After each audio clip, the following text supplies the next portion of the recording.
Bienvenue dans cette quatrième vidéo de la série de formations sur les caveaux pour apprendre à garder ses légumes au frais à la maison toute l'année. Dans le fond, si t'es pas au courant, on a déjà fait une vidéo qui expliquait le principe général du caveau, comprendre le principe. Après ça, un sur choisir son emplacement, un sur les besoins électriques et la ventilation. Et puis on est rendu au quatrième vidéo. Aujourd'hui, on va parler d'isolation. J'ai toujours envie de dire que c'est le sujet le plus important no matter what, mais honnêtement, l'isolation, c'est vraiment ça. Parce que peu importe à quel point on fait bien le reste, si le caveau n'est pas assez bien isolé, ben on va pas aller chercher l'aspect géothermie, puis on va avoir une pièce chaude, ça ne servira à rien. C'est pas vrai, ça peut servir à des choses, mais ça va pas pouvoir conserver nos légumes, fait que ça serait bien plate. On va commencer avec le côté traditionnel, le principe, puis comment faire. Après ça, on va voir que souvent on utilise des matériaux modernes pour économiser de la terre. Après ça, on va voir un petit peu comment choisir où est-ce qu'on met de l'isolation et de quelle façon. On va parler de murs de rétention aussi, c'est ce qu'il y a derrière moi. Je vais vous expliquer le concept, ça peut aider à économiser beaucoup de terre. Et puis finalement, on va finir par parler un petit peu de comment on adapterait en termes d'isolation une pièce qui est déjà là pour la transformer en cave naturelle qui conserve nos beaux légumes. Bon, fait que on commence. L'isolation. La façon traditionnelle, dans le fond, c'est que la pièce du caveau qu'on construit est remblayée de terre. Souvent, on va lire 3 ou 4 pieds de terre pour aller chercher une température constante. Il n'y a vraiment pas de réponse magique, là. Ça dépend de où est-ce que tu es, ça dépend du type de sol aussi. Il y a des sols qui conduisent plus que d'autres. Par exemple, si tu as plein de grosses pierres, ben, ça va créer des ponts thermiques qui vont permettre à la température de plus voyager. Pendant qu'on parle de ponts thermiques, c'est un sujet super important à comprendre dans la conception d'un caveau. Là, je vais m'en tenir juste avec ce qui a rapport avec l'isolation, mais dans le thème de la construction, de la charpente, on va en reparler amplement, c'est super important. Pour l'isolation, je vais juste dire, dans le cas où tu utilises une isolation moderne, dans le fond, il y a deux choses qui sont vraiment importantes. Premièrement, il ne faut surtout pas qu'il y ait de gap comme ça, où est-ce que l'eau pourrait venir rentrer, geler, puis là, on va s'assurer que l'isolation va jouer beaucoup, puis elle va tout se défaire, puis il va y avoir des cracks où est-ce que l'eau va pouvoir continuer de rentrer, altérer notre structure, notre isolation, puis ça va toucher. Fait que c'est vraiment important que ton foam soit super bien placé sur ta charpente et qu'il n'y ait aucun espace entre ton bois, si tu utilises du bois ou n'importe quel matériel, puis ton isolant. Quand tu vas faire des joints pour faire, mettons, la jonction entre le mur et le toit, moi je conseille de mettre un petit filet d'uréthane en canne, juste pour être sûr que tout ça c'est super bien scellé. Après ça, pour justement le coller, ça pourrait être tentant de mettre une vis au travers de ça pour venir le coller sur notre charpente. Très mauvaise idée. Ça, c'est une vis, mais c'est aussi un pont thermique. Toutes les vis sont faites en métal. Le métal conduit. Donc, ce que ça va faire, ça, c'est que ça va venir prendre la température qui est à l'extérieur de ton foam, celle qui n'est pas bonne, parce que sinon, tu ne mettrais pas de foam là. Puis ça va la conduire à l'intérieur, entre ton foam puis ta charpente, puis aussi à l'intérieur de ta charpente. Tout ça va créer de l'humidité, ça va condenser, ça va créer de l'eau, puis ça va pourrir là. Fait que pas de pont thermique là. C'est malheureux, mais dans ce cas-là, on va utiliser une colle pour le mettre là. Ou si on veut aussi, quand on va remblayer au fur et à mesure qu'on. Mais dans le fond, on peut accoter notre foam, puis remblayer la terre par-dessus pour être sûr que ça soit vraiment collé. Moi, je veux dire, ça va dépendre aussi des saisons, dans le fond. Il y a des saisons où est-ce que 3 pieds, ça va être assez, puis il y a d'autres saisons où est-ce qu'il va faire moins 40 pendant plusieurs semaines en hiver, puis 3 pieds, même 4 pieds, ça sera pas assez.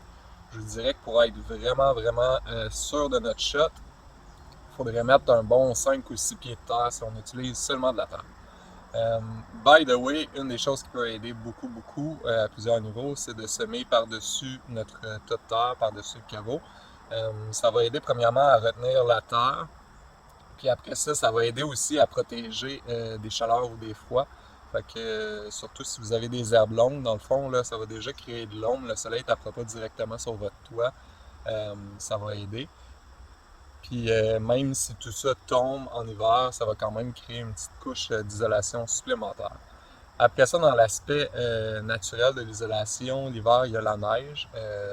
La neige, quand elle n'est pas contactée, fait un excellent isolant. C'est plein de petites bulles d'air un petit peu partout.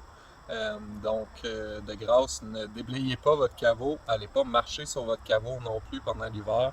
Laissez la belle grosse neige folle là, ça va vraiment aider à ajouter de l'isolation. Après ça, des fois, dans certains cas, comme tu vas voir dans notre visite des 3 caveaux, là, je t'avertis d'avance, il n'y a aucun des 3 caveaux qui a isolé de façon 100% naturelle, juste avec la terre. On a tout ajouté un petit peu d'isolation entre le caveau et la terre, dans le fond. Fait que c'est une solution qui peut être le fun pour économiser du travail, puis aussi des fois, dépendamment des contextes, c'est pas toujours possible de venir ajouter un 5-6 pieds de terre par-dessus. Fait que dans le fond, le concept, là, c'est juste de prendre sa structure puis de recouvrir de foam. Des panneaux isolants puis après ça, on va recouvrir ça d'un géotextile ou une autre matière qui va venir protéger le foam. Si on ferait juste mettre à la roche, les gels, la structure de la terre, tout ça, les animaux aussi viendraient gruger notre foam, puis on perdrait en isolation au fur et à mesure des années. Fait qu'on veut bien que ça soit protégé et de la pluie et des débris. Après ça, un petit aspect important à comprendre quand on isole, c'est que le 5 pieds, là, on parle de 5 pieds de profond. Là, si on veut calculer foam versus terre, on dit qu'un pouce de foam équivaut à environ 5 pouces de terre. Fait qu'on voudrait mettre un bon 5 pouces de foam si on met pas de terre du tout. Moi, je le déconseille, là, même si tu n'as pas accès à beaucoup de terre, si ta forme n'est pas idéale, je te conseille vraiment de venir remettre au moins un petit peu de terre et de semer par-dessus ça. Fait que là, notre 5 pieds de terre ou notre 5 pouces de foam, dans le fond, là, on veut le calculer dans tous les sens. Il faut être capable de s'imaginer que si on a une petite boîte qui est notre caveau,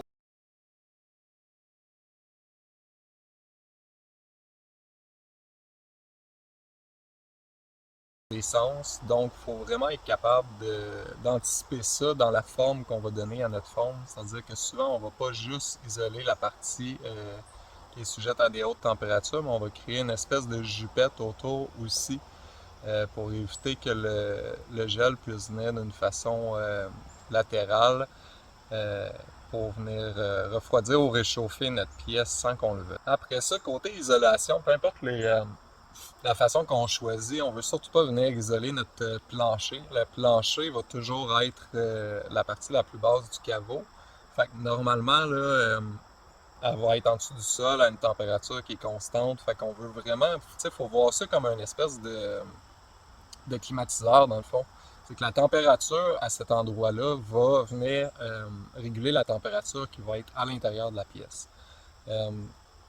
Faut comprendre ce principe-là aussi pour choisir où isoler dans notre pièce. Dans le fond, admettons que tu as des murs, puis que tes murs, ils sont pas isolés, ils sont pas 5 pieds en dessous de la terre, ben on va vouloir venir les mettre, mais à partir qu'on touche à notre 5 pieds, on veut surtout pas en mettre, parce que là, on arrive à la température qu'on veut, puis c'est là où est-ce qu'on va pouvoir avoir notre radiateur de bonne température. La fin du mois, enfin, le début du nous. Nous voulons, nous voulons, nous voulons changer tout ça, changer tout. La fin du mois, enfin, le début du nous. Parler de mur de rétention, là, c'est que nous, là, notre plafond de caveau avec le fond par-dessus arrive environ là. Fait que d'ici à là, c'est de la terre avec nos semences par-dessus. Si on aurait voulu ne pas mettre de mur de rétention, dans le fond, là, c'est qu'il aurait fallu venir mettre de la terre jusqu'ici. Parce que quand on met de la terre là-dessus, c'est plus haut, fait que c'est sûr, elle a envie de tomber.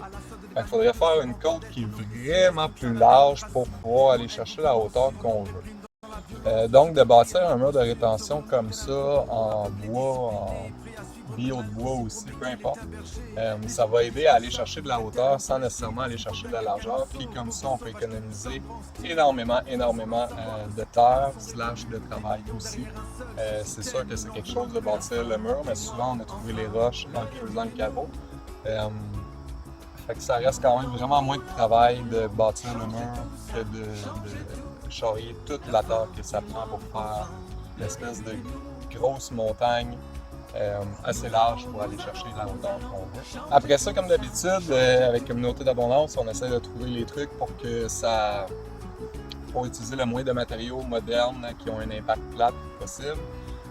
C'est sûr que quand on parle de foam, c'est pas très écologique, même s'il y en a des moins pires que d'autres.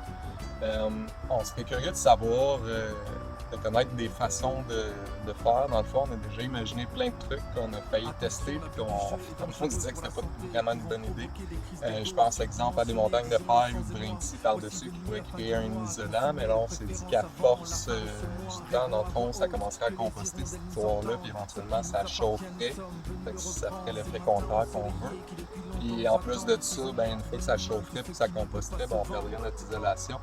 Mais je me demande, moi, de la paille mélangée à de l'argile ou quelque chose comme ça qu'on viendrait enduire par-dessus avant d'ajouter de la terre, si ça pourrait pas faire la job. Si jamais tu as essayé ou tu as des connaissances, des expériences qui montrent ça, fais-nous signe, s'il te plaît. On va ajouter ça à notre beau dossier sur les carreaux. Finalement, concernant l'isolation, dans le fond, pour transformer une pièce qui est déjà existante, c'est un peu tous les concepts que j'ai énoncés plus tôt par rapport à choisir la grosseur de son foam, choisir les endroits stratégiques qu'on va choisir d'isoler. Je vous dirais que plus à l'avance dans nos techniques de construction et les bâtiments qu'on récupère, plus ça va être surtout d'enlever l'isolation dans le fond. Fait que moi, je conseillerais premièrement de choisir une pièce qui est adaptée à ça, fait qu'une pièce qui est déjà dans la terre, fait qu'une cave là, de vieille maison. Si on a une nouvelle maison, ça peut être possible d'enlever une partie de l'isolation qui isole cette pièce-là vers le mur extérieur, ça serait l'idéal. Encore là, il ne faut surtout pas que le plancher soit isolé.